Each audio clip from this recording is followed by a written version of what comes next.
الذي ولكل نية صالحة حضرة المصطفى سيدنا محمد صلى الله عليه وسلم بنية القبول وشفاعة الرسول والقرآن ورزق المغفور. الفاتحة. أعوذ بالله من الشيطان الرجيم. بسم الله الرحمن الرحيم. الحمد لله رب العالمين الرحمن الرحيم مالك يوم الدين. إياك نعبد وإياك نستعين. اهدنا الصراط المستقيم صراط الذين أنعمت عليهم غير المغضوب عليهم ولا الضالين.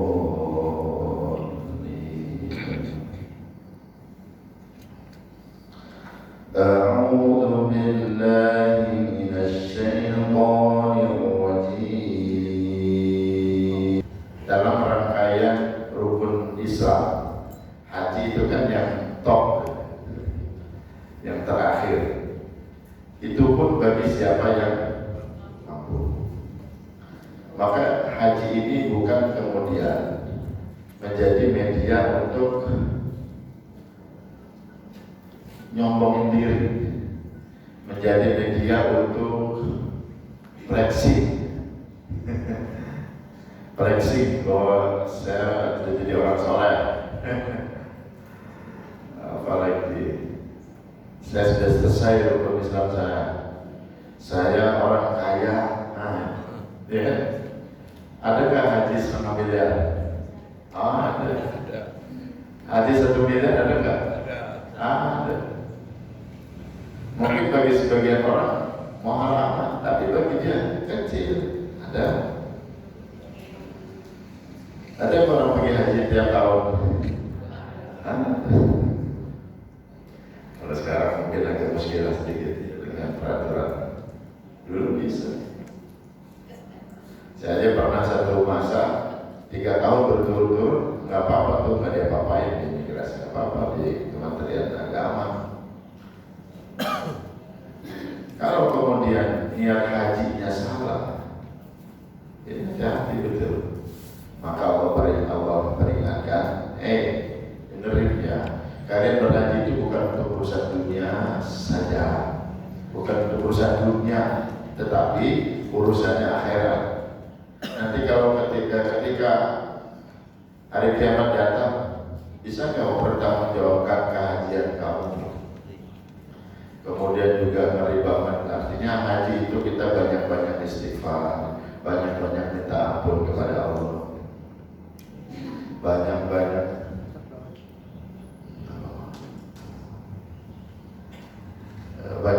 kemudian bertafakur, banyak-banyak bermuhasabah.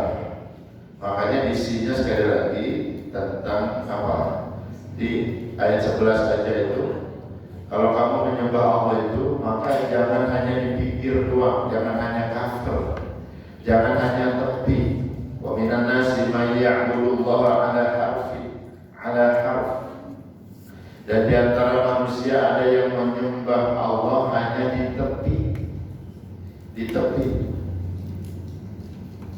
Maka jika dia memperoleh kebajikan, fa in asabahu khairun itma'anna bihi, dia merasa puas. Ada orang yang habis ibadah padahal baru pikiran doang, belum sampai dalam.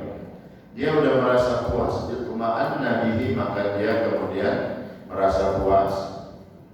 Wa in asabathu fitnah, ya apa?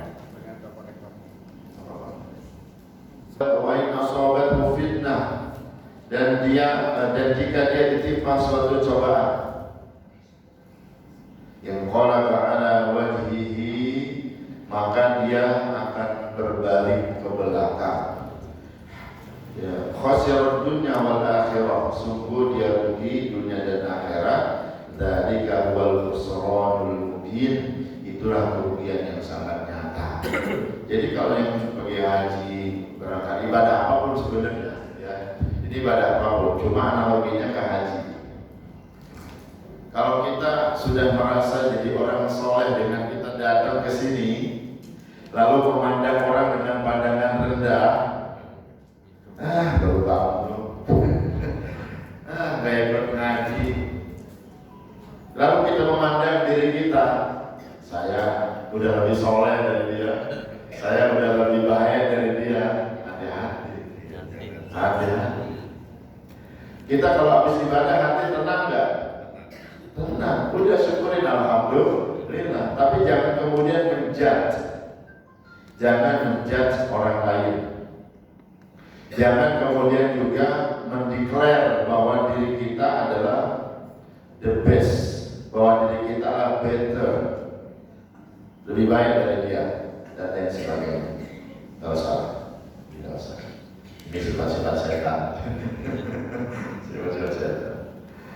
Termasuk ayat yang tadi kita baca terakhir, wa kadzalika anzalna ayatin bayyinat, dan demikian kami telah menurunkan Al-Quran yang merupakan ayat-ayat yang nyata. Wa anallahu yahdi man yurid, sungguhnya Allah memberikan petunjuk kepada siapa yang Dia kehendaki. Maka beruntung kita diundang di sini. Beruntung pagi ini kita ada di sini. Alhamdulillah. Sebagai ungkapan kepuasan, sebagai ungkapan rasa syukur, ya udah alhamdulillah aja. Alhamdulillah. Alhamdulillah ala kulli hal. Alhamdulillah ya Allah, segala puji hanya milik Engkau yang menjadikan hamba berada di tempat yang mulia ini belajar. Sekali lagi, ini bukan karena kita hebat. Great ya? Ini bukan karena kita hebat. Sekali lagi, kekuatan yang Allah berikan, kesempatan yang Allah berikan, ini harus kita syukuri. Saya pernah mengajar di sini kalau nggak salah filosofi jawaban doa, jawaban nazar, panggilan nazar. Ketika Allahu Akbar, kita jawab dengan Allahu Akbar, Allahu Akbar. Kita jawab dengan Asyhadu an la ilaha illallah, Asyhadu an la ilaha illallah, Asyhadu anna Muhammadar Rasulullah, Asyhadu anna Muhammadar Rasulullah. Yang kita baca, yang kita jawab adalah apa yang dibaca, yang diucapkan oleh muadzin. Tapi kenapa ketika hayya 'alas shalah jawaban kita adalah la haula wala quwwata? Apa maksudnya? Kita nggak bisa sholat kalau bukan kekuatan, kehendak dari Allah Subhanahu wa Ta'ala. Tapi udah dikasih kekuatan nggak mau, ya itu masalah sendiri.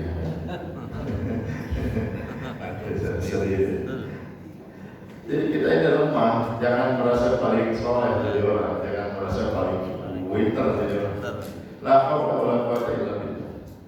Maka bersyukur dulu pemimpin-pemimpin negeri ini, para founding father negeri ini, menulis pembukaan Undang-Undang Dasar 1945 dengan rangkaian kalimat yang sangat indah sekali. Berkat rahmat Allah yang Maha Kuasa. Selesai sudah. Betapa tauhid mereka luar biasa. Betapa mereka bukan orang-orang yang biasa. Betapa mereka adalah diplomat ulung. Betapa mereka orang-orang yang bukan hanya berjuang di lapangan, tetapi juga berjuang untuk beribadah, berjuang untuk mengenal Allah.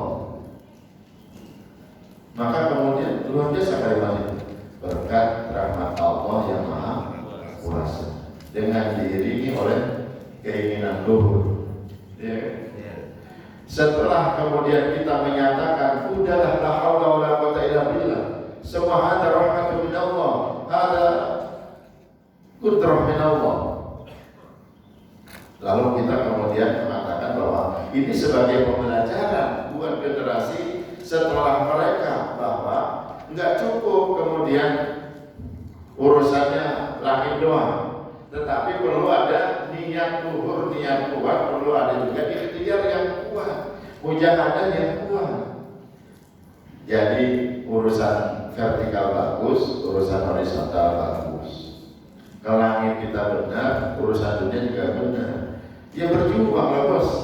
Mau merdeka tidur aja, nggak bisa. Mau merdeka rebahan aja. Mereka orang tua kita, para founding father menunjukkan itu.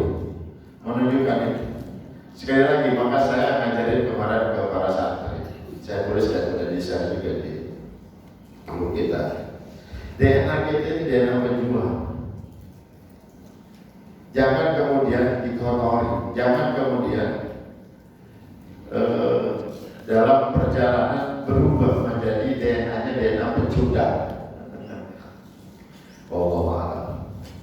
DNA negeri ini, anak negeri ini adalah DNA para pejuang, DNA-nya para ulama, DNA-nya mereka-mereka yang kemudian mahabbah dan ma'rifahnya kepada Allah luar biasa. Ilahi anta maksudi wa ridhoka matlubi. Ya, kemudian kita minta, ya Allah, hadirkan kepada aku cinta dan juga lebih mengenal Engkau. Artinya mahabbataka wa ma'rifataka. Penting itu kita minta. Bapak Ibu dan Rahmati Allah, sebagai pembuka saja, mudah-mudahan Allah hindarkan kita dari segala keburukan, dari segala musibah, dari negeri kita dan segala mara bahaya negeri kaum muslimin, dan jauhkan kita dari pedihnya siksa kubur dan pedihnya siksa neraka. Dan Allah perkenankan kita masukkan ke dalam surganya Jannat Al-Firdaus Al-A'la ma'a Rasulillah sallallahu alaihi wasallam. Amin ya rabbal. Kalau minta surga jangan tanggung-tanggung, minta yang paling tinggi sekalian. Kalau belum kemudian dapatnya di pikiran, masih pikiran surga. Minta kompleknya sekalian yang mewah, ya, bahwa kemudian dapatnya di emperan RS berapa, tapi masih di surga. Siapa tahu, ya, karena orang tua kita orang-orang yang soleh, kita keangkat. Anak-anak kita adalah anak-anak yang soleh dan solehah, keangkat. Itu saling angkat, saling ngasih syafaat. Ini nggak ada di agama lain, cuma ada di agama kita. Ya. Jannatu adn yadkhuluna. Surga Aden itu ibu kotanya surga. Jannatu Aden itu ibu kotanya surga menurut para mufassir. Yadkhuluna, mereka yang akan memasukinya. Wa man shalaha min abaihi. Ada orang-orang yang soleh dan juga termasuk orang-orang yang soleh dari kelompok orang-orang tua mereka. Jadi orang bapaknya yang bapak ibunya kakek nenek terus ke atas, usul terus naik ke atas. Jadi akarnya. Wa azwajihim, wa man shalaha min abaihim wa azwajihim, dan juga pasangan hidup mereka dikumpulin itu, dikumpulin di satu surga. Wa azwajihim wa dzurriyyatihim, ya bahasa Allah. Wa dzurriyyatihim, bukan wa abnaihim, tapi anak keturunan. Anak keturunan kan nggak terbatas sampai berapa, ya.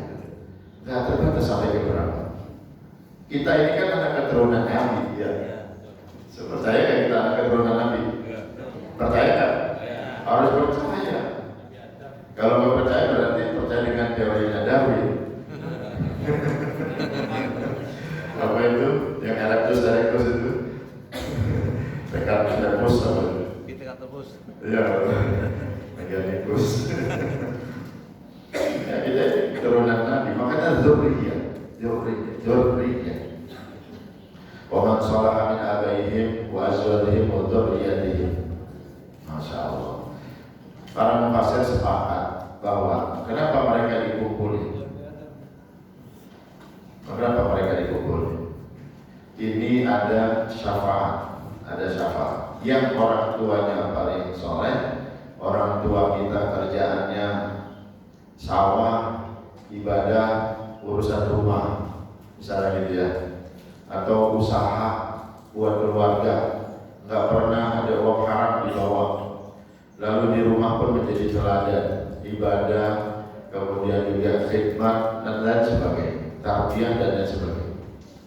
Sederhana, mereka bukan lulusan S3 Amerika, mereka bukan lulusan S3 dari Inggris, dari mana gitu ya, dari Harvard University, dari Oxford University, enggak.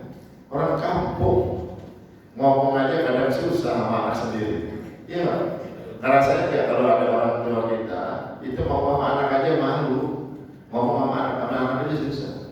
Tetapi Pak, di balik itu kesolehan mereka kemudian akan mengangkat derajat itu.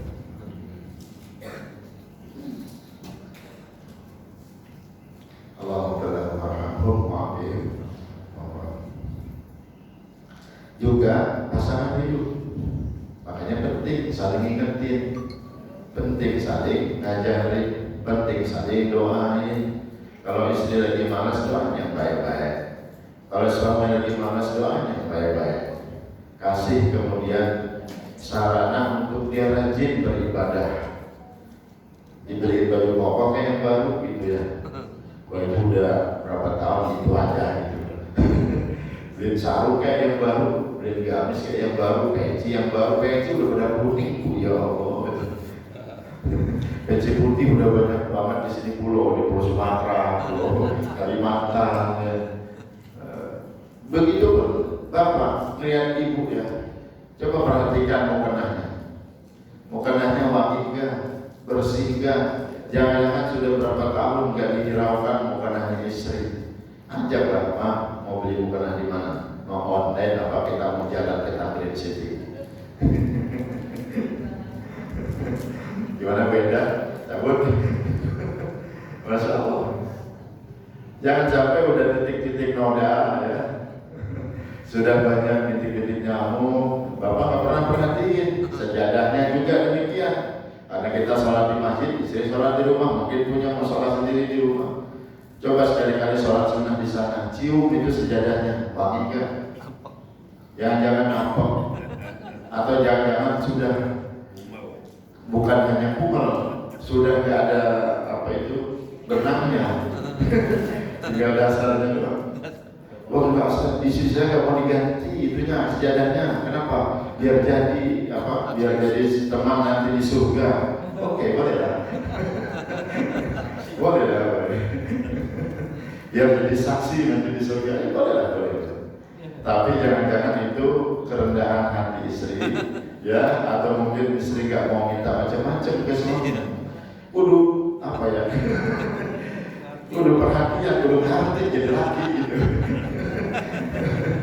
Ya, wassalamualaikum warahmatullahi wabarakatuh. Assalamualaikum warahmatullahi wabarakatuh. Salam sejahtera untuk kalian atas kesabaran.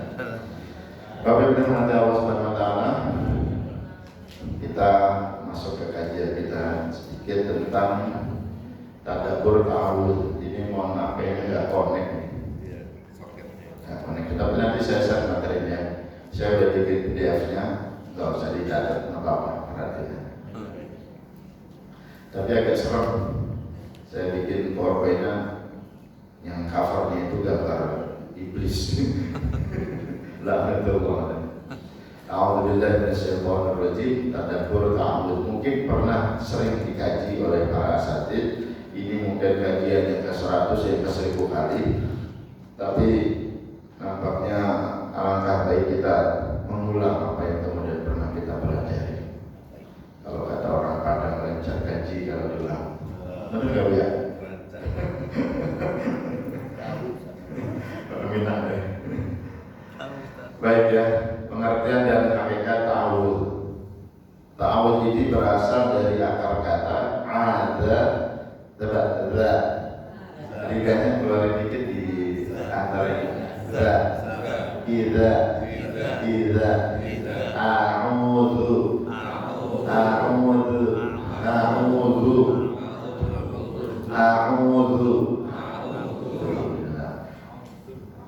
Ada ya'udzu 'audzan.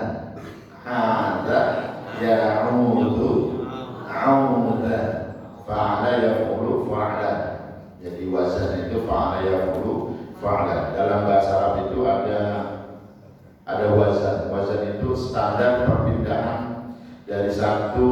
kata kerja ke kata kerja lain. Jadi kita, patokannya ini, wazan itu patokan. Fa'ala yaf'ulu fa'ala. Yang artinya apa? Berlindung, mencari perlindungan atau berpegang kepada sesuatu yang dapat menjaga diri dari bahaya. Bahaya itu bukan hanya bahaya yang ada di benak kita, bahaya mungkin tabrakan, kecelakaan, jatuh, ketimpa apa gitu, gempa. Bahaya itu banyak. Bahaya akidah itu lebih utama. Bahaya kemudian bikin ibadah kita jadi kacau balau, itu juga bahaya, bos. Itu juga bahaya. Bahaya pertama apa? Dalam Mu'jam Maqayis Al-Lughah yang dikarang oleh Imam Ibnu Faris, beliau menjelaskan akar kata ain, wawu dan zal menunjukkan makna al-luju wal i'tisam. Al-luju wal i'tisam artinya apa? Berlindung. Al-luju wal i'tisam, berlindung dan berpegang teguh kepada sesuatu yang memberikan perlindungan, kepada zat yang memberikan perlindungan, Allah Subhanahu wa taala. Ibnu Mandur dalam kitabnya Lisanul Arab, beliau mengatakan bahwa isti'adzah adalah meminta perlindungan kepada pihak yang mampu melindungi dari sesuatu yang ditakuti. Pak, kita diteror sama seseorang yang mungkin gak jelas atau kelihatan. Apa yang kita lakukan pertama kali? Mencari perlindungan. Emang kodratnya apa? Naluri manusia ini cari perlindungan. Binatang, tumbuhan, putri malu dipegang, disentuh dia kucuk. Itu kan dia dalam rangka dia mencari perlindungan. Itu putri malu Pak, di luar negeri dijual mahal. Kalau ada di sini jangan dibuang ya, taruh di pot, nanti jual aja online. Kalau putri malu akan menjadi pohon langka di Indonesia. Diinjak-injak dong kerjanya. Ya, ini nih cara untuk berlindung. Binatang yang kita anggap yang kita yakini tidak punya akal, tapi kemudian ketika kita bentak, kita gentak, kita kasih hus, dia pergi. Dia mencari perlindungan apapun, ya, kecuali yang memang binatang yang sudah mengerti karakter manusia dan lagi lapar. Beda cerita. Baik, kita lanjut. Ketika kita sebagai seorang muslim mengucapkan a'udzubillah, ini sebenarnya bukan sekedar lafaz yang keluar dari lisan kita, tetapi ini ada pernyataan, ada pengakuan, ada rekognisi, ada i'tiraf dari kita bahwa kita ini masih bergantung kepada Allah. Jadi ketika kita mengatakan a'udzubillahi minasyaitonir rajim atau doa pagi sore, a'udzu bikalimatillahi tammati min syarri ma khalaq, a'udzu bikalimatillahi tammati min syarri ma khalaq, a'udzu bikalimatillahi tammati min syarri ma khalaq, itu bukan hanya lafaz, tetapi di sana ada pengakuan kita bahwa kita ini lemah dan kita masih bergantung kepada karena kita punya mata dua, telinga kita juga dua, kaki kita dua, tangan kita dua, terbatas. Kita bukan dewa Siwa yang punya tangan banyak. Mata kita pun dua, terbatas. Kalau ada orang mukul dari belakang, kalau belum pernah belajar silat, belum pernah belajar ilmu itu, dia kena juga gitu. Refleks. Baik ya. Jadi kita mengakui bahwa diri kita ini lemah. Dengan kita mengucapkan a'udzubillah itu, kita menyatakan bahwa kita masih bergantung kepada Allah dan bahwa kita ini lemah. Tetapi ya, Allah itu Maha Kuat, Allah itu maha kuat. Dan kita juga menyatakan bahwa kita ini punya musuh yang gak kelihatan. Kita ini punya musuh yang gak kelihatan dan musuh kita nyata. Al-Quran itu langsung menegaskan, innahu lakum aduwwum mubin. Setan itu musuh yang nyata, dia kagak kelihatan. Kalau kelihatan mah kita turun aja jauhnya. Ya kita lagi sholat dibikin bacaan kita kacau. Lagi sholat subuh bisa 3 rakaat, sholat maghrib bisa 2 rakaat, bisa 4 rakaat, zuhur banyak betul. Masya Allah. Ini gara-gara makhluk yang tidak kelihatan. Kalau kelihatan mau udah, ayo kita keluar aja, kita tanding aja yuk. Lalu orang sholat dulu, tapi nggak kelihatan. Makanya kita beristighfar dan a'udzubillahi minasyaitonir rajim. Nah, kemudian Allah itu adalah sebaik-baiknya pelindung. Sebaik-baiknya pelindung. Ini penting kita pahami. Ya, ini bukan hanya lafaz doang, bukan hanya di lisan, tetapi dia arahnya ke akidah. Imam Ar-Raghib Al-Asfahani itu sekarang di Iran. Dalam Mufradat Al-Faz Al-Quran, beliau menjelaskan bahwa isti'adzah itu bukan hanya permintaan perlindungan secara lisan, tetapi penyandaran hati kita kepada Allah disertai dengan keyakinan bahwa tidak ada yang mampu menghindarkan keburukan selain Allah. Betapa ulama-ulama kita sudah mendefinisikan, kita nggak buyar. Bu, kita ini umat akhir zaman, Pak, ya. Beruntung zaman keemasan Islam dulu ulama-ulama kita menulis makhlukot, menulis mu'allafat banyak banget tentang banyak hal, sampai urusan psikologi juga ada, urusan tazkiyatun nafs, urusan ini isti'adzah mawdu'atnya kan ada gitu, ulama kita ngejelasin. Urusan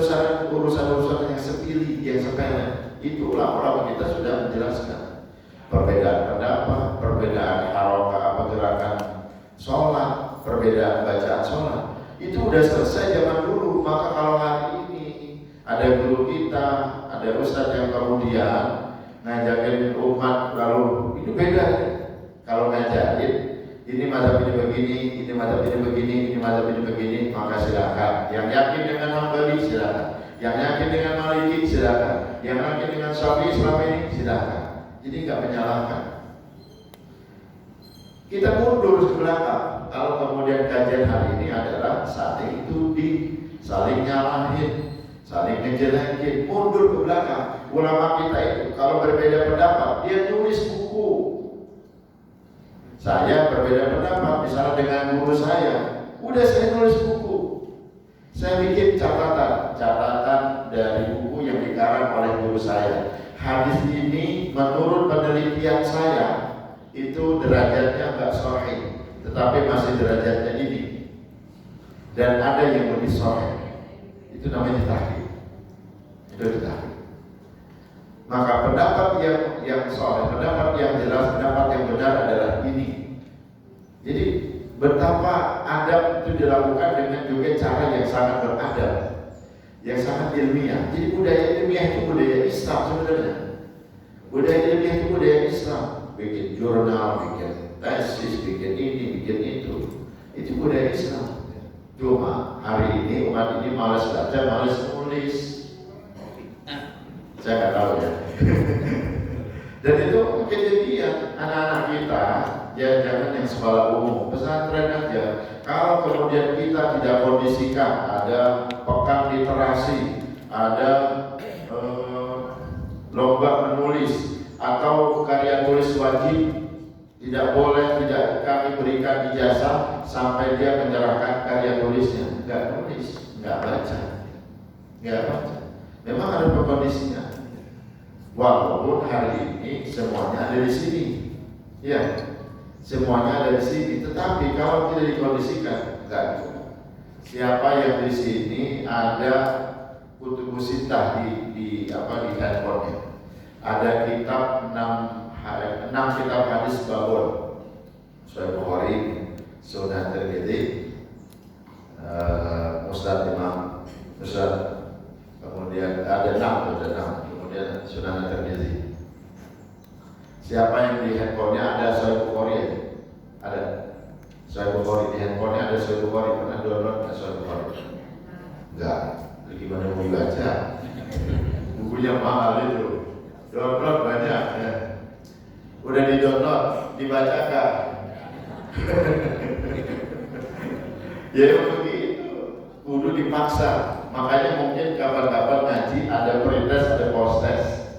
Jadi sebelum kita ngaji, pretest dulu, saya silakan. Lalu ngaji, habis itu ada post-test, habis itu ada penilaian, lalu ada reward. Perlu nggak begitu ngaji? Enggak juga kan ya. Enggak juga begitu. Tetapi memang kalau dikondisikan begitu, ramai Pak. Ramai. Dulu kita bikin wisuda akbar, Indonesia menghafal Quran. Jadi ramai kemudian orang bikin rumah tahfiz, gerakan tahfiz. Tahu nggak Bu pemicunya apa? Kenapa wisuda akbar dari awal sampai kita ngadain yang ke-5 kali itu ramai pengunjung, masjid Atin ramai. Gelora Bung Karno kita ngadain 2 kali penuh, ramai. Kenapa? Satu, memang mahabbah sama Quran kita ya, kecintaan dan kerinduan orang banyak kepada Quran. Kemudian kita undang, yang hadir adalah Imam Masjidil Haram yang menjadi keynote speakernya. Kemudian kita kasih rewardnya mobil. Rewardnya mobil buat rumah tahfiz, mobil, motor 10, mobil ada 1 atau 2 gitu dulu. Dulu lagi banyak duit, kita baru bukan aja. Roda pada mau jadi donaturnya nih, nanti kapan-kapan ada acaranya. Nah, mobil, motor, umroh, wes pokoknya kita sebar itu. Dan memang harus ada pemicunya, harus ada reward yang kemudian. Ya kan kita juga sholat. Kalau nggak ada surga masih pada mau sholat. Kalau nggak ada surga, nggak ada neraka, masih pada mau sholat. Ya gitu dah. Mudah-mudahan Allah jadikan kita, ibadah kita diterima oleh Allah, dan walaupun tidak mengharap apa yang kita harap itu ketemu dengan Allah dan Rasulullah. Baik, selanjutnya, oleh sebab itu ta'awud ini merupakan manifestasi tauhid. Dia adalah wujud tawakal kita, sekaligus penghambaan kita kepada Allah Subhanahu wa Ta'ala. Allah memerintahkan kita untuk beristi'adzah, memohon perlindungan kepada Allah secara khusus ketika kita akan membaca Al-Quran di antaranya. Ya, kita kupas sedikit. Kenapa Allah memerintahkan kita untuk beristi'adzah sebelum kita baca Quran? Ini termaktub dalam surat An-Nahl surat ke-16 ayat 98. فَإِذَا قَرَأْتَ الْقُرْآنَ فَاسْتَعِذْ بِاللَّهِ مِنَ الشَّيْطَانِ الرَّجِيمِ. Apabila kau akan membaca Al-Quran, fasta'idz billah, maka mohonlah perlindungan kepada Allah minasyaitonir rajim, dari setan yang terkutuk. Saya akan kupas dari pemahaman para mufassir yang mudah-mudahan sekali lagi ini bukan pemahamannya Ahmad Jamil, tetapi saya hanya mengutip dari para mufassir. Bukan karena saya belum level saya kemudian menafsirkan Al-Quran, belum level. Imam At-Tabari dalam kitabnya Jami'ul Bayan an Ta'wili Ayatil Quran, nama beliau adalah Abu Ja'far Muhammad bin Jarir At-Tabari. Terkenal juga dengan At-Tabari, lebih dikenal dengan At-Tabari. Ini tafsir lumayan bagus. Beliau mengatakan, yaqulu ta'ala dzikruhu li nabiyhi Muhammadin sallallahu alaihi wasallam. Allah yang maha tinggi sebutannya. Allah berfirman kepada nabinya Muhammad sallallahu alaihi wasallam, "Wa idza kunta ya Muhammad qari'an qari'al Qur'an." Apabila engkau wahai Muhammad hendak membaca Al-Qur'an, fasta'idz billahi minasyaitonir rajim. Jadi dari ayat sudah jelas, lalu kemudian keterangan dari para ulama juga jelas. Nah, ini kewajiban, ya, kewajiban yang menyebabkan kita berdosa jika kemudian meninggalnya. Jadi baca isti'adzah, a'udzubillahi minasyaitonir rajim. Kalau bismillah itu masih berbeda pendapat, tapi isti'adzah, tapi mengucapkan a'udzubillahi minasyaitonir rajim itu harus. Baik. Imam Ibnu Katsir mengatakan, wal ma'na fil isti'adzah 'inda ibtida'il qira'ah. Makna isti'adzah ketika memulai bacaan ialah li'alla yulabbisa 'ala al-qari qira'atahu, supaya setan tidak mengacaukan bacaan orang yang membaca. Pernah nggak baca Quran mengacau? Hah?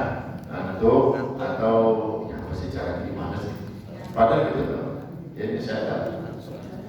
Kemudian wa yakhdhifu 'alaihi, tidak membingungkannya. Wa yamna'ahu min at-tadabburi wa tafakkuri, serta tidak menghalanginya dari mentadabburi dan memikirkan kandungan Al-Qur'an. Ini manfaat kita mengucapkan a'udzubillahi minasyaitonir rajim. Kalau udah baca a'udzubillahi minasyaitonir rajim kemudian datang lagi ya pekerjaan setan. Ya kita berbuat-buat aja udah. Kudu berbuat-buat. Tapi jangan kemudian orang sebelah kiri kita setan dulu, enggak. Salah lagi. Baik ya. Kemudian Imam Al-Qurtubi, seorang mufassir yang berasal dari Cordoba, dari Spanyol. Beliau menyatakan bahwa perlindungan itu diperlukan agar setan tidak menghalangi seorang dari mentadabbur Al-Qur'an dan mengamalkan. Fa idza akhadta fi qira'atihi, bila engkau hendak mulai membacanya, fasta'idz billahi min ayya'rid walaka syaitan, maka mohonlah perlindungan kepada Allah agar setan tidak mendatangi. Fa yasuddaka an tadabburihi wal 'amali bima fihi, lalu setan itu membuat engkau menghalangimu dari mentadabburi Al-Qur'an dan mengamalkan kandungan Al-Qur'an. Itu setan. Setan itu tidak nampak, tapi rasanya ada di sekitar kita. Rasanya ada. Kerasa nggak bu? Kerasa ya. Tapi baunya kecil nggak? Nah kalau itu ibu udah masuk ke dalam dimensi tertentu. Apalagi sampai melihat, nah itu udah masuk ke dimensi tertentu. Baik, kemudian menurut tafsir ulama kita, ulama Nusantara, yaitu Buya Hamka, ulama Indonesia, tafsirnya tafsir Al-Azhar, bukan lulusan Al-Azhar tapi nulis tafsir Al-Azhar. Nulisnya pun dalam penjara. Saya kali ini pernah cerita, pernah naik ke lantai 3 di salah satu perpustakaan di International Islamic University di Malaysia.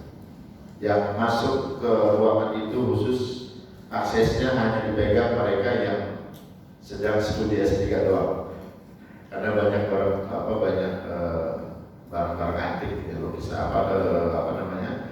tulisan-tulisan jurnal, kemudian juga buku-buku yang antik, dan juga disertasi yang luar biasa. Ketemulah saya kemudian dengan disertasi salah seorang Indonesia yang menulis tentang tafsir Buya Hamka, tebalnya 1117 halaman, disertasi 1117 halaman disertasi.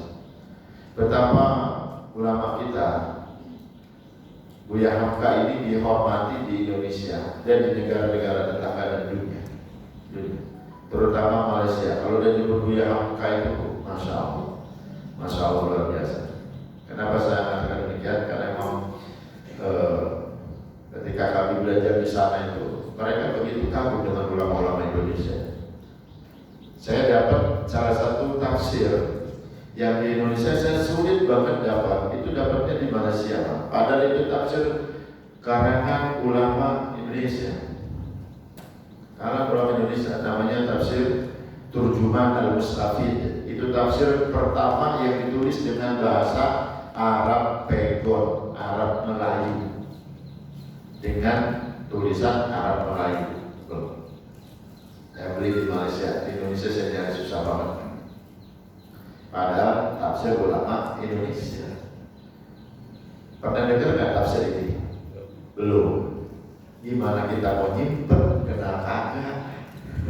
Inilah kemudian kita pentingnya belajar, pentingnya kemudian membuka cakrawala sehingga kita bisa menjaga itu karya-karya terbaik ulama-ulama kita. Kalau kita mungkin ya, kalau dulu Belanda tidak menyelamatkan manuskrip kitab-kitab maktutat asli dari para ulama kita yang kemudian dibawa ke perpustakaan di Leiden, dan perpustakaan itu dijaga di satu tempat yang sangat khusus, ruangannya khusus, termasuk berapa derajat Celciusnya itu pun diatur, jangan sampai kemudian merusak kertas. Dan mereka sudah punya teknologinya, kalau kemudian ada yang hilang atau rusak ya, lalu dicari yang beberapa kopiannya, ini bisa balik lagi utuh. Ada teknologinya, masya Allah. Di Leiden, buku-buku kita adanya di Leiden, di Belanda. Kalau mau penelitian datang ke sono ke Leiden. Untung juga dibawa ke sono. Kalau di kita dan gak dibawa ke Belanda, wassalam. Lewat sudah. Baik Bapak Ibu dan Allah, sekali lagi Buya Hamka dan buat seluruh ulama-ulama kita yang telah memperjuangkan baik jiwa, raga dan juga mendedikasikan ilmu mereka untuk umat dan negeri. Al-Fatihah.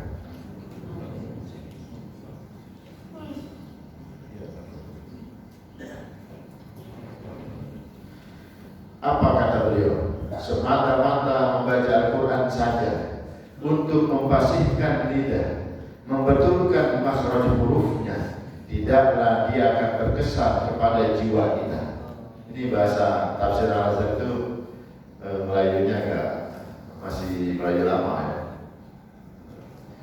Dan masya Allah, anak sekarang mungkin ini bahasa apa sih? Oh, kaku banget emang begitu. Mungkin zaman itu ya bahasa itu yang paling tenar. Kalau sekarang kan bahasa aneh-aneh. Bahasa sekarang ini aneh. Ibu bapak pernah nggak ngomong dengan anak ibu bapak dengan gaya bahasa mereka? Pernah. Kita akan banyak dapat diksi baru, akan banyak dapat kosakata baru. Iya. Dia belajar apa dari anak kita. Dari mana? Tapi ada banyak positifnya juga. Beliau menjelaskan bahwa baca tidak akan berbekas apabila perhatian tidak tercurah kepadanya. Ketika lidah membaca Al-Quran tetapi hati tidak terhubung dengan Al-Quran, hati yang kosong akan mudah dimasuki oleh gangguan setan. Ini menurut beliau. Menurut Ibnu Ashur dalam At-Tahwir wa Tadwir, beliau mengatakan, wa inna syari'at al-isti'adzah ada ibtida'i qiraah. Isti'adzah itu disyaratkan ketika memulai bacaan Al-Quran. Idana binafasatil Qur'ani wa nazahatihi, sebagai penanda betapa berharga dan sucinya Al-Quran. Kenapa kita mengucapkan a'udzubillahi minasyaitonir rajim? Menurut Ibnu Ashur dalam tafsirnya At-Tahwir wa Tadwir, bahwa itu pertanda yang akan kita baca ini adalah mushaf, adalah kalam Allah yang kesuciannya terjamin, keabsahannya juga terjamin. Masya Allah, sangat berharga dan sangat suci. Itu penting. Berasal dari alam yang suci. Ya, dia berasal dari alam yang suci, dari Allah yang Maha Suci. Pembacaannya dibuka dengan upaya melepaskan diri dari berbagai kekurangan jiwa yang merupakan bagian dari pekerjaan setan.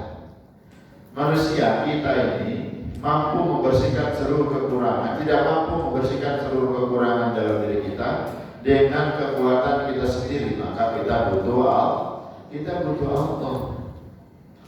Beliau kemudian menjelaskan lagi, faja'ala iftitaha qiraatihi bitajarrud 'anil naqaisi an-nafsaiyah allati hiya min a'mal syaitan.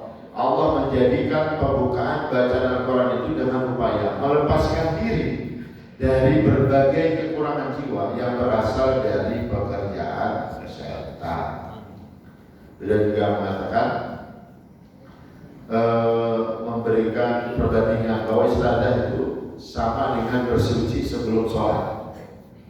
Kama syuri'atit thaharah lis-shalah, sebagaimana thaharah disyariatkan ketika kita hendak sholat, maka istiadah itu juga disyariatkan ketika kita hendak membaca Al-Quran. Sampai sini paham ya?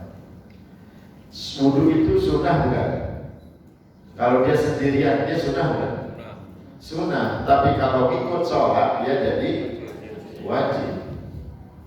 Jadi wajib. A'udzu, kalau kita kemudian bacanya sendiri tanpa mau baca Quran, sunnah kan? Sunnah. Tapi kalau baca a'udzu mau bisa mau baca Quran, maka dia hukumnya mengikuti hukum baca Quran. Jadi paham ya? Oke. Dan beliau juga mengatakan, walaysa isti'adzatu mujarrada qawlin biduni istihadhariyah al-a'udzu billah. Istiadah bukan sekedar ucapan tanpa menghadirkan niat untuk benar-benar berlindung kepada Allah. Jadi penting istighfar, menghadirkan niat, meminta perlindungan kepada Allah. Ya Allah, lindungi hamba dari godaan setan. Hamba mau baca Quran, hamba mau baca kalam-Mu ya Allah. Sama ketika kita mau sholat. Kita mau sholat, alhamdulillah bisa baca apa lagi?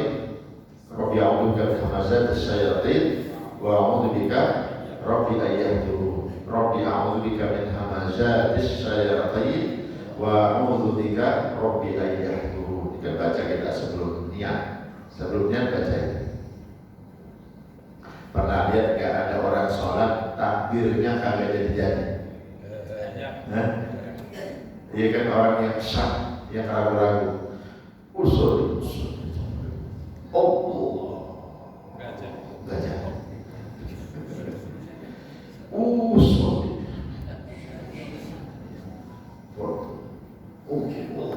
Baca. Sampai 3 kali, 5 kali gak jadi. Bu Pak, kalau ada ustaz, kiai yang begini jangan jadi imam. Sudah sholat sendiri atau jadi makmum saja. Kasihan jamaah. Apalagi di sini pekerja semua. Iya, sholat zuhur kan pekerja kan ya. Sholat zuhur, sholat Jumat pekerja. Dan dia sibuk dengan usul dia. Usul. Ya. Karena ingin istighfar, ingin menghadirkan hati, menghadirkan Allah dalam sholatnya gitu. Iya, kalau itu masalah makmum aja sendiri sama, ya. Kalau itu masalah sendiri aja, atau dia jadi makmum aja. Itu kalau ada anak muda Islam, udah 3 kali dia usul, Haji, mikirlah saya aja. Oh, tuh jadi kan sekali doang. Ya, jadi asyak, keraguan. Pernah nggak ngerasain udah mau tahiyat akhir, bahkan udah tahiyat akhir, lalu kerasa maaf banget, ini urusan fikih ya, maaf banget, kerasa kayak ada yang keluar di pantat ya. Kayak ada yang keluar, kayak ada yang pes. Halo, pernah nggak ngerasain? Kalau saya ngerasain. Itu kerja setan. Kalau perut mules banget, ya udah keluar aja, batalin sholatnya. Tapi kalau kita yakin mules kagak, ini kagak, tiba-tiba kok kayak, padahal udah tinggal assalamualaikum doang itu. Udah tinggal assalamualaikum doang, ya Allah, udah tinggal finish. Oke. Ini dalam kajian usul fikih. Al-yaqinu la yuzalu bisyak. Keyakinan itu tidak akan mengubah keraguan. Jadi kalau ibu bapak yakin ada yang keluar. Ya udah selesaikan sampai salam. Tapi kalau ibu bapak ragu, keluar. Nggak kedengeran Pak, nggak kedengeran. Kita aja nggak kedengar, apalagi orang kanan kiri. Ya, kalau kita ragu ya udah batalin. Tapi kalau yakin, beda. Udah keluar, udah bau, kita masih yakin kita males. Males. Itu kerja setan. Atau bikin perut. Itu. Nah sekali lagi ya, ini kita minta perlindungan kepada Allah dari yang kayak begitu. Nah, kalau kita yakin ada rasa, ada bau, apalagi sampai ada rupa, ya udah itu batal. Tapi kalau kita yakin nggak ada rasa, nggak ada bau, nggak ada rupa, ya sudah, terusin sholatnya. Karena al-yaqinu la yuzalu bisyak. Sama kita ketika wudu, batal belumnya.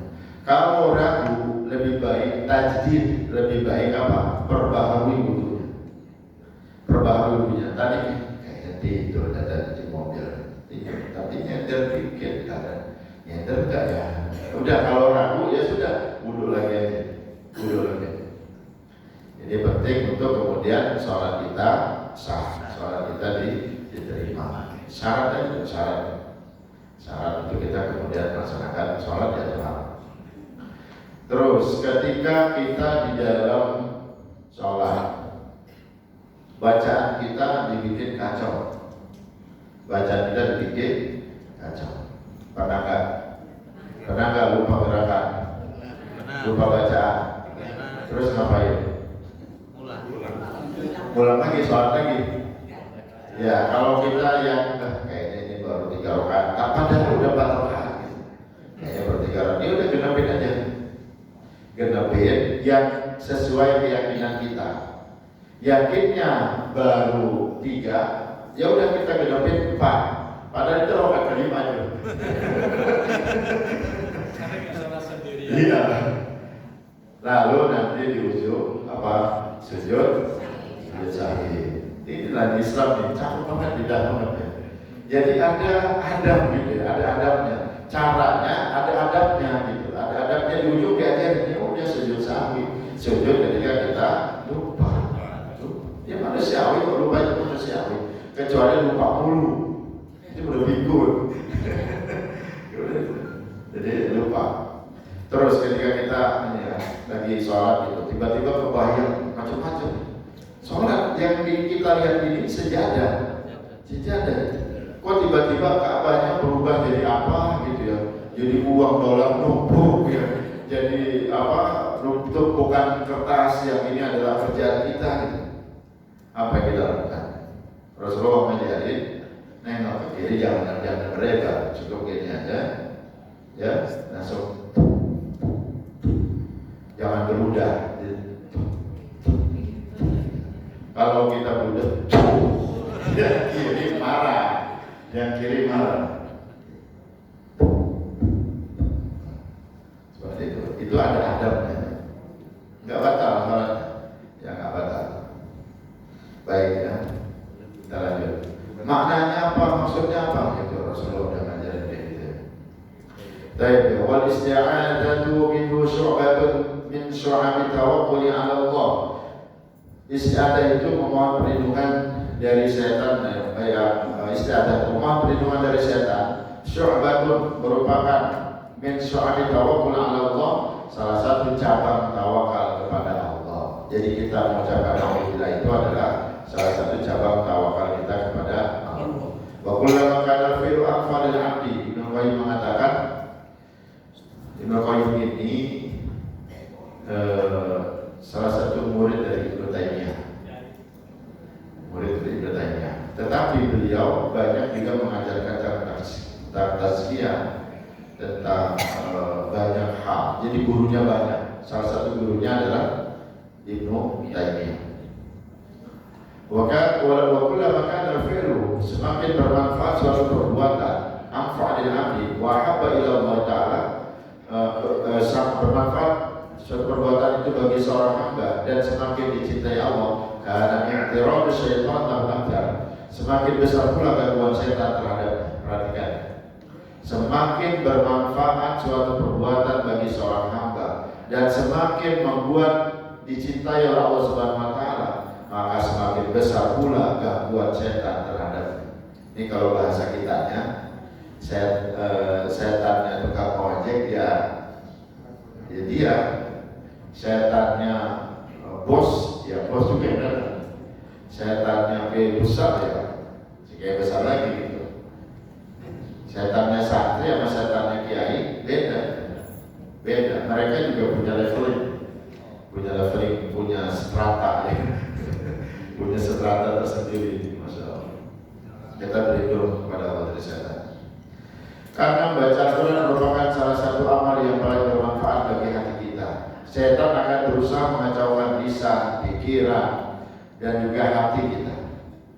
Ibnu Qayyim mengibaratkan setan sebagai perampok yang menghadang perjalanan. Fa'amara subhanahu al-'abda yuharibu 'aduwwahu alladhi yaqta'u 'alaihi tariqah. Allah memerintahkan hamba agar memerangi musuh yang menghadang perjalanannya. Perjalanan apa? Perjalanan menuju Allah. Wa yasta'idza billahi ta'ala minhu awwalan, maka hendaklah dia memohon perlindungan kepada Allah lebih dahulu. Summa ya'khudha fis sayri, kemudian melanjutkan perjalanan. Jadi kalau kita lagi di mana kita ibu kita ya lagi khidmat sama suami, kita lagi khidmat sama istri, tiba-tiba ada hal yang bikin kita marah gitu. Jangan Bu ya, saya dari awalnya udah bikin kita takarruf, udah bikin kita jadi gimana gitu. Gara-gara satu kata, gara-gara satu perbuatan, akhirnya kita udah istiadat aja. Kalau nggak wudu, udah istiadat. Ya, ibu kalau melihat anak marah, itu istighfar apa? Alhamdulillah. Dia sambil gigit gigi ya. Astagfirullah. Masih penting kita perlindungan atau mohon ampun kepada Allah. Sebagaimana seorang musafir harus menghalau perampok yang menghadap sebelum meneruskan perjalanan, demikian pula membaca Al-Quran. Kita sebagai pembaca Al-Quran lebih dahulu memohon perlindungan kepada Allah sebelum menempuh perjalanan rohani bersama ayat-ayatnya. Isti'adzah adalah permohonan agar setan tidak merampas kejernihan pikiran, kehadiran hati, kedalaman tadabbur dan kekuatan untuk mengamalkan wahyu dari Allah. Sekarang kita tanya, siapa sih setan? Setan yang kita mohon perlindungan kepada Allah darinya itu siapa? Dan kenapa dia benci banget sama kita? Urusannya apa? Kita kan gak pernah ketemu setan. Kita gak pernah ketemu. Kenapa kamu benci banget sama saya? Saya ini kan lahir tahun 75, saya lahir tahun 80, saya lahir tahun 90, saya lahir tahun 2000-an. Kenapa kamu benci banget sama saya? Ketemu juga enggak, kita bisa jadi usianya sudah puluhan ribu tahun. Setan merepanya. Apa urusan kita? What's wrong with me? Salah saya apa? Tapi kita kenali dulu setan yang itu siapa. Setelah Allah memerintahkan kita untuk berlindung kepada setan, muncul pertanyaan berikutnya, siapa sebenarnya setan? Banyak yang membayangkan setan itu hanya sebagai makhluk gaib yang menggoda kita, menggoda manusia menuju kemaksiatan. Tetapi gambaran itu salah. Al-Quran memberikan pengertian setan itu lebih jauh dan lebih luas. Secara bahasa, para pakar bahasa Arab mengatakan ada berbeda pendapat mengenai asal-usul kata asy-syaitan. Mayoritas ulama, diantaranya yang tadi saya sebut di awal, ada Ibnu Faris dan juga Ibnu Manzur. Ini kalau kitab-kitab, jadi bahasa Arab pun ada mu'jamnya, ada kamusnya. Karena banyak kata-kata yang zaman dahulu dipakai, hari ini nggak dipakai. Anak-anak pesantren di tanah air bilangnya toilet itu mirhal, toilet. Lain nanti ada ini. Bila mirhal mau ke jamban. Pak Blue. Kata-kata mirhat itu di Saudi Arabia hari ini udah nggak dipakai. Anak sekarang bingung kalau disebut mirhat. Apa maknanya? Apa? Padahal bahasa Arab mereka tahunya hammam. Hammam apa? Hammam. Kalau toilet pakai S, hammamat, ya kan? Ada anak kita belajar bahasa Arab di Indonesia, gurunya nggak pernah ke Arab, gurunya nggak pernah juga baca kitab-kitab. Dia datang terus, anak tidak mirhat, tidak mirhat. Mirhat itu kalau bahasa kita di Indonesia jamban. Lah anak Gen Z sekarang mana ngerti jamban, kecuali beberapa daerah yang masih menggunakan kata itu. Bahkan saking sopannya dalam salah satu suku di Indonesia, jamban itu gak disebut jamban, tapi air, mereka cai, ya, mau ke air, iya. Kalau itu kemudian beda-beda, maka perlu ada mu'jam, maka perlu ada kamus. Mereka mengatakan mengaitkannya dengan kata syatana, berarti jauh. Setan dinamakan demikian karena ia sangat jauh dari rahmat Allah dan jauh dari kebenaran. Ada pula yang menghubungkannya dengan kata syata, berarti terbakar. Sebagai isyarat kepada tabiatnya yang dipenuhi oleh keburukan dan pada akhirnya akan dibakar oleh api neraka. Dan juga asalnya setan adalah apa? Dari api. Kedua penjelasan ini tidak saling bertentangan, bahkan saling melengkapi. Imam Ar-Raghib Al-Asfahani beliau menjelaskan bahwa istilah setan tidak terbatas pada iblis. Setiap makhluk yang membangkang kepada Allah dan mengajak manusia kepada keburukan dapat disebut sebagai setan sesuai konteksnya. Hal ini Allah tegaskan dalam surat Al-An'am ayat 112, wa kadzalika ja'alna likulli nabiyyin aduwwa syayatin al-insi wal jin yuhi ba'duhum ila ba'din zukhrufal qawli ghurura.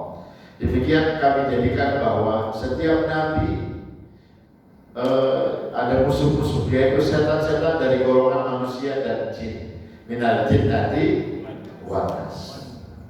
Sebagian mereka membisikkan kepada sebagian yang lain perkataan-perkataan yang indah sebagai tipu daya. Tapi jangan gampang-gampang menjudge orang setan. Setan dari kelompok manusia loh. Enggak lah ya.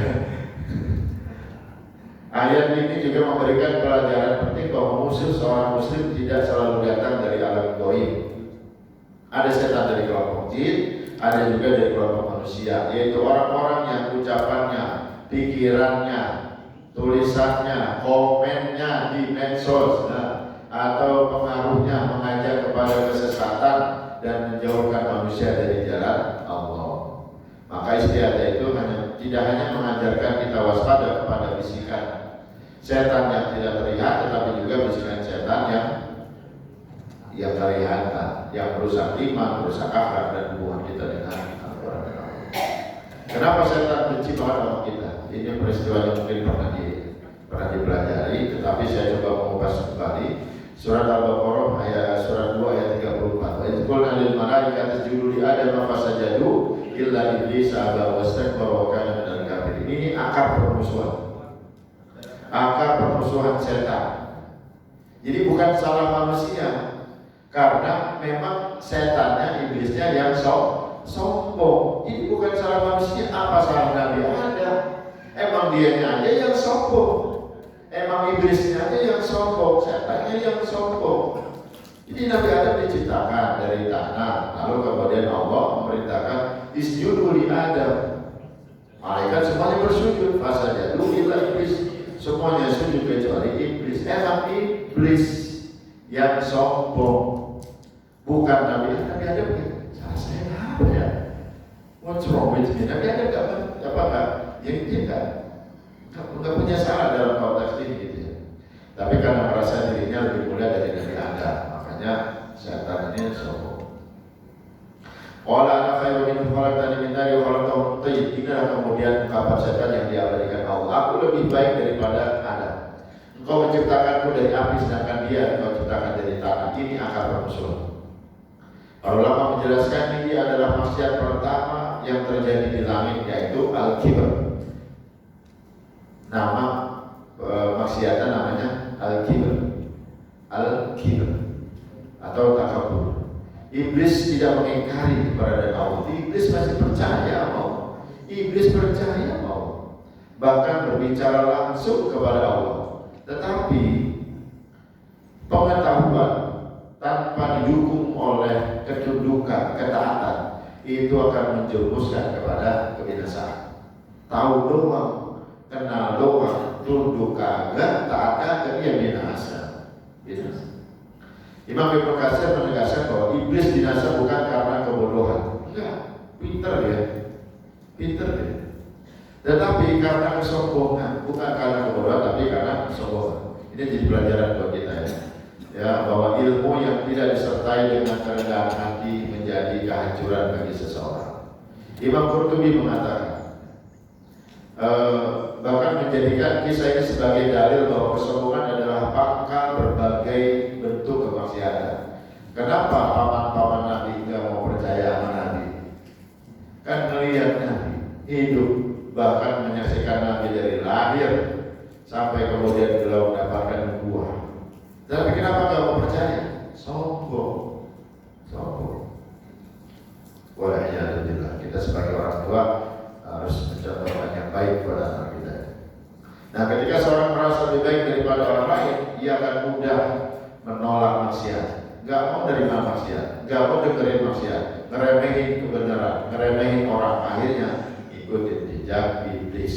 Dari situ kemudian iblis bersumpah, dia minta kepada Allah. Ini penting jadi pelajaran buat kita.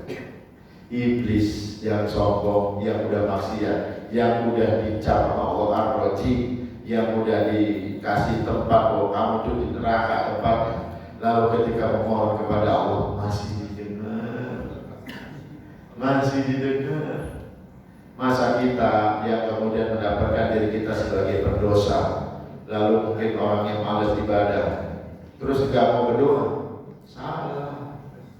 Berdoa itu kan cara kita ngomong sama Allah. Ya, saya protes kemarin, ada salah seorang psikolog mengatakan saya itu udah 10 tahun gak berdoa. Karena apa kata dia, gak etis ngatur-ngatur Allah. Dari mana itu ajaran? Bahkan kalau kita tidak berdoa, kita ini dicap sombong. Kalau orang sudah tidak berdoa, itu pertanda bahwa dia tidak butuh lagi sama Allah, dia tidak bergantung kepada Allah. Bahaya ini pemahaman. Ya, saya bikin tulisan balasan, saya nggak tahu dibaca nggak ya. Kemudian video ini nyampe. Nah, setan aja udah berbuat dosa kayak gitu karena Allah Rahman dan Rahim. Ya, iblis nggak minta harta, iblis nggak minta harta, iblis nggak minta kerajaan. Dalam dialognya dengan Allah, iblis nggak minta kemuliaan. Dia udah tahu tempatnya bakal di neraka karena keputusan Allah. Dia udah tahu bahwa dia sudah dicap ar-Rajim, yang terkutuk. Dia justru minta opportunity, minta kesempatan untuk menyesatkan manusia. Menyesatkan manusia. Qala fa bima aghwaytani, karena kau telah menghukumku tersesat ya Allah. La aqudanna lahum siratal mustaqim. Aku benar-benar akan menghalangi mereka dari jalanmu yang lurus. La aqudanna lahum, padahal baru ada Nabi Adam. Di surga baru ada Nabi Adam, belum ada Siti Hawa, belum ada juga anak keturunannya Abil Kabil dan sebagainya, belum ada. Baru Nabi Adam, tapi setan sudah bilang apa? La'aqudanna lahum siratal mustaqim. Benar-benar aku akan menghalangi mereka, bukan Adam. Amin ya? Mafhum ya? Padahal yang dihadapi baru Nabi Adam, tapi iblis setan tahu Nabi Adam bakal punya anak keturunan. Karena Allah udah bilang di awal, inni ja'ilun fil ardi khalifah. Ayat 10. Karena nanti mereka akan mengisi hidup, mengisi bumi. Berarti akan ada anak pinak, bahkan ada anak keturunan. Maka setan minta kepada Allah, la aqudanna lahum siratal mustaqim. Aku akan benar-benar menghalangi mereka dari jalan yang lurus. Summa, kemudian aku datang mereka dari depan. Summa la'atiyannahum min baini aydihim, dari depan, wa min khalfihim, dari belakang, wa min aymanihim, dan dari kanan mereka, wa an syamalihim, dari kiri mereka, wa la tajidu aktsarahum syakirin, dan kau tidak akan mendapati kebanyakan mereka termasuk orang-orang yang bersyukur. Allah. Baik, kita lagi. Siap. Saya pikir kenapa setan itu nggak menggoda dari atas? Dari kiri, dari kanan, belakang, depan, dari atas pun ada. Ya. Menarik. La'atiyannahum min baini aydihim. Aku akan menghalang mereka dari mana? Dari depan, baini aydihim, min khalfihim, dari belakang mereka, wa an aymanihim, dari kanan mereka, wa an syama'ilihim. Ini sebenarnya arah yang sangat mudah dipahami. Depan, belakang, kanan, kiri. Mungkin kalau ada atas bawah, sebenarnya itu juga termasuk. Artinya di sini dipahami bahwa seluruh penjuru, seluruh arah setan bisa masuk. Jadi kalimat yang mudah dipahami dan umum gitu ya, secara penafsiran bahwa dia dari seluruh penjuru. Karena kalau disebut lagi arah itu kan timur tenggara, selatan barat daya, barat timur, utara timur laut. Kalau ayat ini kemudian mengatakan dari barat dan dari timur, itu dari selatan dan utara nggak apa-apa. Kalau itu dari tenggara, barat daya nggak apa-apa. Itu ya. Jadi dari atas dari bawah juga. Apalagi atas, ya, pikiran kita sedikit ini kalau dipikir di mana gitu. Dari bawah apalagi banyak langkah kita menuju ke masyarakat. Terus setan tidak terlalu gembira ketika manusia semakin jauh dari agama, karena mereka telah berada di jalan yang salah. Jadi setan itu, kalau nyari setan di mana? Di bar, nyari setan di dunia malam, sepi. Ada setan, ngapain saya ke situ? Lihat orang dia mau dari sono. Iya. Paham ya? Ada setan, diri aja. Kalau ada orang berbagai, jadi ada. Justru perhatian besar setan itu adalah kepada orang-orang yang sedang berusaha mendekat kepada Allah. Jadi fokusnya aja ke sana gitu. Orang mengira, ada banyak setan di sana. Apalagi orang yang baca Quran, menuntut ilmu, berdakwah, berinfak. Mau infak nih kita, mau ngeluarin sejuta apa cepet apa 10.000 ya, 10.000 apa 1.000 apa 2.000 ya, itu banyak banget ya. Nah, di jalan kebaikan itu kemudian dia pasang jebakan agar langkah kita terhenti atau menyimpang. Ibnu Qayyim dalam Ighatsat al-Lahfan menjelaskan bahwa setan memiliki satu tujuan, tetapi menggunakan banyak jalan. Tujuannya satu, jalannya banyak. Jika dia tidak berhasil menggoda seorang dengan kekufuran, dia akan ajarkan bid'ah, dia akan ajarkan kesesatan. Jika gagal, dia dorong dengan dosa besar. Gagal lagi, dia ajak kepada dosa kecil. Bahkan semua itu tidak berhasil, dia menyibukkan orang dengan perkara yang mubah hingga ia lalai dengan amal yang lebih utama. Ini menunjukkan bahwa peperangan melawan setan adalah peperangan yang berlangsung terus-menerus dan memerlukan kewaspadaan sepanjang hayat. Ketika kita mau tidur, ada mukul setan di punggung kita di sini. Setan ngasih mukul. Maka dia bikin kemudian kita tidur kayak apa gitu ya. Kalau tak tidur kayak kebo, geblok bener.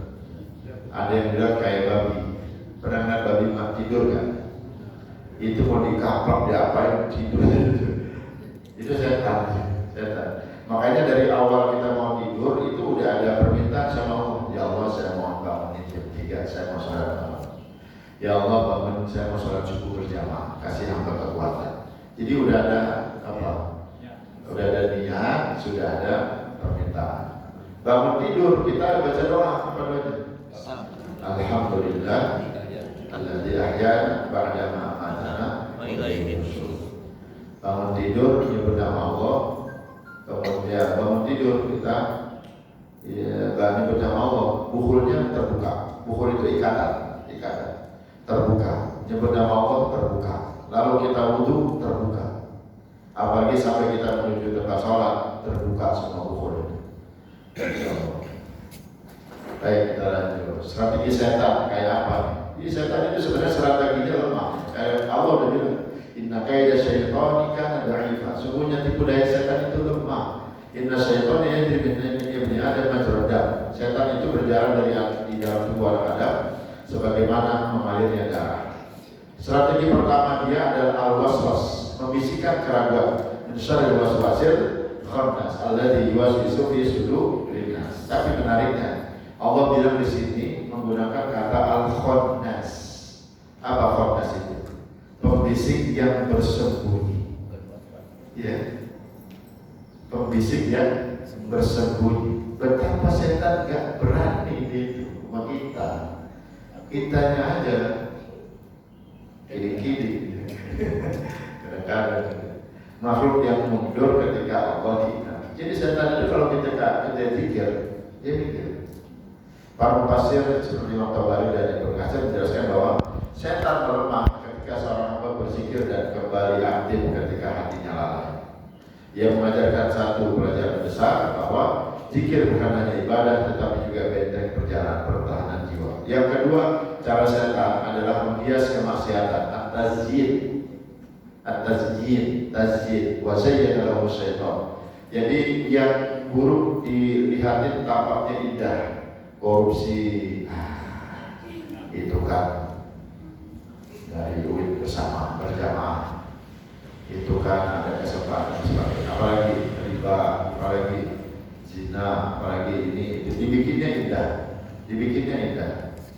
Nah ini kemudian kerjaan setan, menghias kemaksiatan, tazyin. Lalu yang ketiga, mengajak secara bertahap, khutwat, pelan-pelan dibikin kita senang dulu. Dari situ kemudian lama-lama jadi pelaku, lama-lama udah jadi pelaku, jadi kemudian ajak teman bikin komunitas, ya, walaya tidak. Jadi khutwat ada langkah-langkah. Lalu juga cara setan membisik mengalami kita, menggoda kita itu dengan taswif. Apa taswif?